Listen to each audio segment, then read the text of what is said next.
Hola, hola, hola, ¿cómo están? ¿Qué dicen? Hoy con micrófono de mano porque estoy con problemitas con el micrófono sola, pero muy contenta. ¿Por qué? Porque estoy en el Jardín Botánico de la Facultad de Agronomía de La Plata, porque vine a visitar a una ilustradora científica botánica tremenda.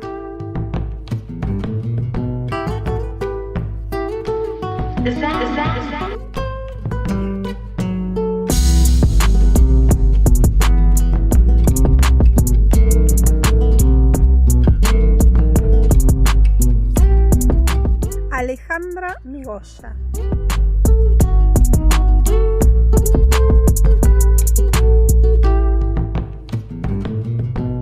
Me llamo María Alejandra Migoya, soy profesora de Ciencias Naturales. Tomé varios cursos de ilustración científica, el primero en 1998 en el INTA Castelar. Ahí vino la maestra Elvia Esparza Alvarado de la UNAM, México. Tomamos un curso que nos sirvió para conocernos y para adentrarnos en lo que es la ilustración científica. Hice la especialización en docencia universitaria en la Universidad Nacional de La Plata con la ilustradora científica de Curitiba, Diana Carneiro. Fue la segunda vez entonces que me encontraba con la técnica de acuarela del Club de Londres, que también había dado la maestra Elvia. Con los adelantos de la tecnología también tomé curso de Adobe Photoshop con Edgardo Solas. Desde el año 1987 aproximadamente hasta el año 2002 he sido miembro de la Asociación de Ilustradores Científicos de Estados Unidos, la GNSI, que me dio base para estudiar de manera individual. Desde el año 1990 aproximadamente trabajo como personal no docente, técnico profesional dentro de la Facultad de Ciencias Agrarias y Forestales de la Universidad Nacional de La Plata. Dicto cursos de ilustración científica desde el año 1998. En este año que está terminando, 2021, di mi primer curso virtual. Alejandra me recibió con tortita, con mate individual obviamente, porque estamos en pandemia, pero bueno, estuvimos charlando un montón, horas. Gracias Alejandra por todo tu tiempo, súper generosa, y por compartir tus ideas con nosotros, con todos, conmigo y con ustedes que lo están viendo ahora. Yo desde que salí un poquito más del secundario veía los libros de ilustraciones que podían ser de medicina o de zoología o de botánica, y a mí me llamaban la atención las ilustraciones y entonces las analizaba de manera crítica y siempre veía, bueno, esto no se entiende, esta línea que pasa, ¿a dónde va? No, yo esto lo voy a hacer y lo voy a hacer bien. En su momento mandé cartas a distintos lugares del mundo para ir a estudiar afuera, pero no lo logré. Entonces fue ahí que la vida me dio que me vinculé con otras personas, terminé haciéndome miembro de la Guild of Natural Science Illustrators y fui llegando a lo que yo quería, pero yo ya quería desde antes, sabía lo que quería. Alejandra es una persona súper interesante porque es una persona súper interesante, pero además de ser una gran ilustradora científica con muchos años de experiencia, es una persona que ha reflexionado sobre la práctica de la profesión. Vamos a compartir acá abajo una publicación de ella donde está expresado su pensamiento y sus reflexiones y sus investigaciones respecto de cómo los ilustradores científicos ejercemos la profesión, sobre cuáles son las mayores dificultades, los mayores desafíos y cuál es la importancia de la ilustración científica dentro de un trabajo científico, qué rol juega la ilustración dentro de las publicaciones, etcétera, etcétera, etcétera. Vamos a escucharla a ella, que es mucho más interesante que escucharme a mí. Yo tengo una mentalidad científica y lo que me mueve va desde ahí. Entonces, a mí lo que realmente me motiva es participar en las investigaciones o en el trabajo docente, pero con las ilustraciones. El título ya la está definiendo, no es una ilustración sola, no, es ilustración científica. Entonces, para mí eso me marca, es lo que realmente me importa. Entonces, a mí no me motiva tanto ponerme a dibujar porque sí. A mí me pueden solicitar muchísimas ilustraciones y tenerlas pendientes, y eso, el hacer esas ilustraciones, es lo que a mí me motiva. Trabajar en la universidad me ha permitido tener tiempo para formarme. Además del gusto que yo tengo, me he dado lugar, he solicitado y he logrado siempre el lugar para formarme. Y con la virtualidad pasa lo mismo. Incorporarse a la virtualidad, habiendo estado previamente en la presencialidad y habiendo tomado cursos para poder incorporarme a la virtualidad.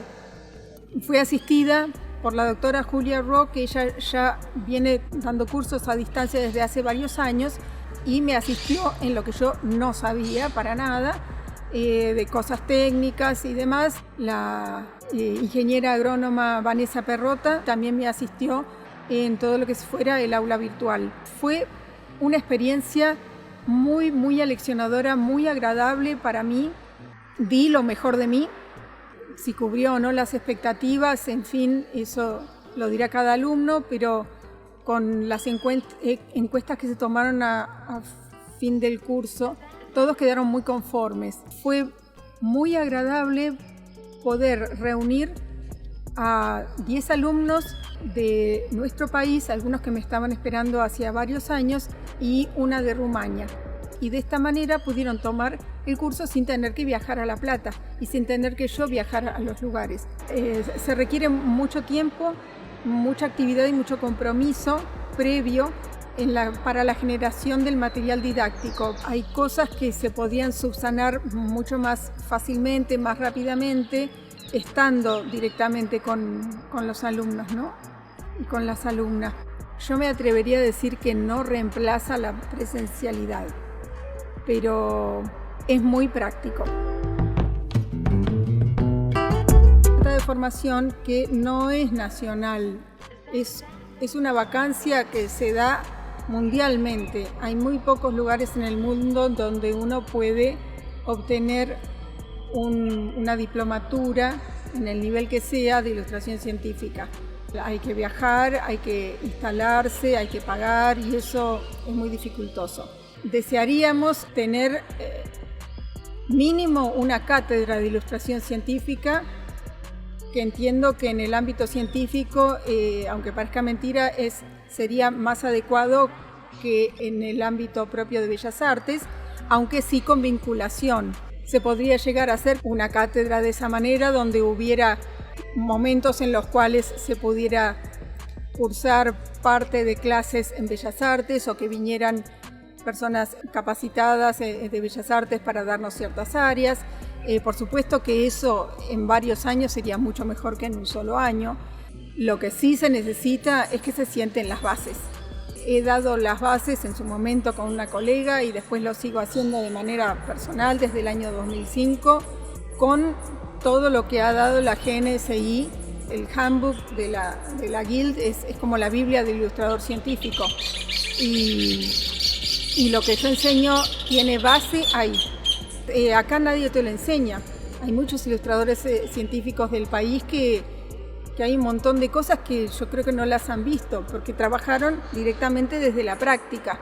Para formar a otros de manera integral, yo entiendo que el aprender directamente solamente por la experiencia no basta, sobre todo hoy en día, que además de la formación artesanal, la formación in situ con el científico, y tenemos también la formación técnica, tecnológica, toda la edición desde el principio, desde el primer boceto hasta el archivo final. Y bueno, y todo eso también hay que enseñarlo. Sería muy bueno, pero hasta ahora lamentablemente no lo hemos logrado.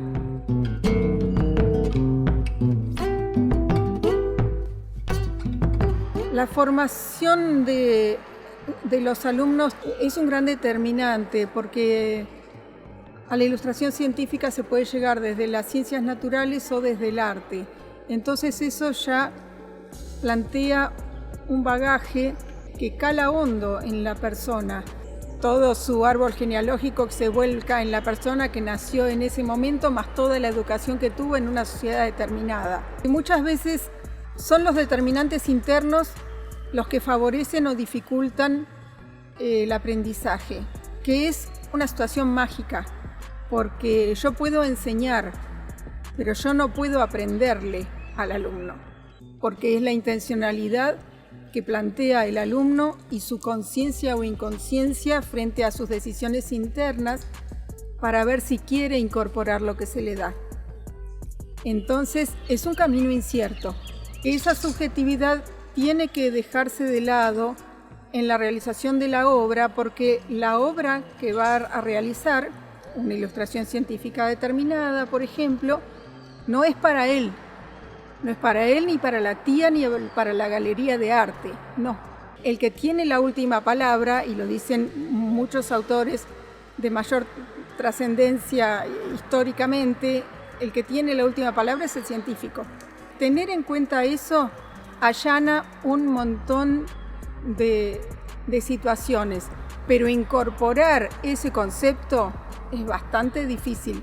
Uno tiene que tener muy claro qué es lo que va a realizar, con quién lo va a realizar, qué es lo que quiere obtener al realizarlo, porque si no todo eso puede venirse en contra y tener uno problemas de no adaptarse, de querer hacer lo que uno quiere, priorizar mi interpretación antes que la interpretación del científico, y todas esas son cuestiones subjetivas que tienen que moldearse, tienen que adaptarse al ámbito del científico. Les sugiero la lectura de Bourdieu, que es un sociólogo francés que habla específicamente sobre el ámbito científico y el quehacer del científico. Casi nadie lo lee, pero sería fundamental que lo leyeran para que entendieran que uno está yendo de visita a un ámbito que tiene un montón de condicionamientos. La ilustración científica abarca varias formas de comunicación visual. Pueden ser cuadros, pueden ser fotografías, o en el caso el que me ocupa habitualmente, yo trabajo hace varios años para científicos que se han volcado a la sistemática. En ese tipo de láminas, ¿qué lugar ocupan esas ilustraciones científicas en el paper? Entiendo que es un rol fundamental, es mi opinión. La ilustración científica volcada en una lámina que puede tener uno o más dibujos, ya sea un dibujo principal y detalles o muchos principales que tratan la comparación de distintas especies, por ejemplo, están haciendo una síntesis de todo lo que está escrito por el investigador en una o más o muchísimas láminas que hablan un lenguaje que es universal, sea cual sea la lengua en la cual está escrita la parte de descripción. Eso tiene ciertas barreras que están dadas por la comprensión de ese idioma, cosa que no pasa con las ilustraciones científicas porque trabajan con un lenguaje visual que no requiere de un idioma. Entonces, en cualquier lugar del mundo, muchas veces, incluso los mismos investigadores, a lo que van es a las láminas, porque las láminas están resumiendo todo lo que está escrito. Eso desde el lugar de la decodificación rápida. Pero también juega un papel fundamental en la síntesis de todo el trabajo y en la posibilidad rápida de comparar especies entre sí. Cuando, por ejemplo, el trabajo trata de una revisión de género, como me ha pasado en muchas oportunidades y me está pasando en este momento con 2 géneros, quizás se hacen, por ejemplo, 36 láminas, 50 láminas, y eso implica una comparación de toda la información que aparece en esa lámina y que está sintetizada ahí. Entonces es mucho más rápido cotejar una lámina con otra que ponerse a leer todo lo que está escrito en palabras. Entonces, en ese sentido me parece que es importante. Y por último, el trabajo del ilustrador científico es muy importante porque tiene esa responsabilidad de todo lo dicho. Entonces, como el trabajo no lo planteo yo, sino que lo plantea el científico, es fundamental que yo me pueda avenir al estilo, a la forma, a lo que está planteando él o los científicos con quienes trabajo. Siempre tengo que mantener una actitud de escucha y de adaptación a quienes me piden el trabajo. Creo que eso es una gran responsabilidad. Una cosa es lo que está escrito con palabras, con un idioma determinado, y otra cosa es lo que hace el ilustrador científico, que no lo hace el científico, y viceversa, de las ilustraciones en un idioma, en un discurso visual, que lo hice yo. Entonces tiene mi autoría, siempre va a tener mi autoría, porque el trabajo está hecho por mí. Yo eso lo tengo muy claro. Depende de la cantidad de ilustraciones que vos tengas en un trabajo que participes o no. Hay veces que he hecho, por ejemplo, mapas que han sido pocos, entonces no aparezco como autora. La doctora Susana E. Freire, que en este momento trabaja en el Museo Bernardino Rivadavia de Buenos Aires y es titular de Sistemática de las Plantas Vasculares en la Facultad de Ciencias Naturales y Museo de La Plata. Ella entiende que yo soy autora de los trabajos. En revisiones, por ejemplo, revisión de Gamoqueta de Chile, esa es mi labor y esa es la consideración de ese científico. Pero no todos los científicos tienen esa visión. Yo estoy haciendo en este momento la revisión para que se publique el trabajo del género alternantera y el autor y los autores no me ponen como coautora. Y yo estoy haciendo el mismo trabajo que en los otros. Y son decenas y decenas de trabajos, de láminas que tienen un hábito y muchos detalles. Hay veces que el científico siente como menoscabado su posición como autor y no cede. Hemos adelantado mucho desde que yo entré al lugar de trabajo que tengo en este momento. A partir del año 90, donde el titular de las cátedras de agronomía había sido incluso decano del proceso, él me pedía un trabajo, se lo entregaba y yo no sabía ni a dónde iba ni en qué publicación iba a participar. Tenía que pedírselo especialmente y él me lo decía, pero hay originales que nunca más los he visto, originales que me ha pedido para otras universidades en las cuales trabajaba.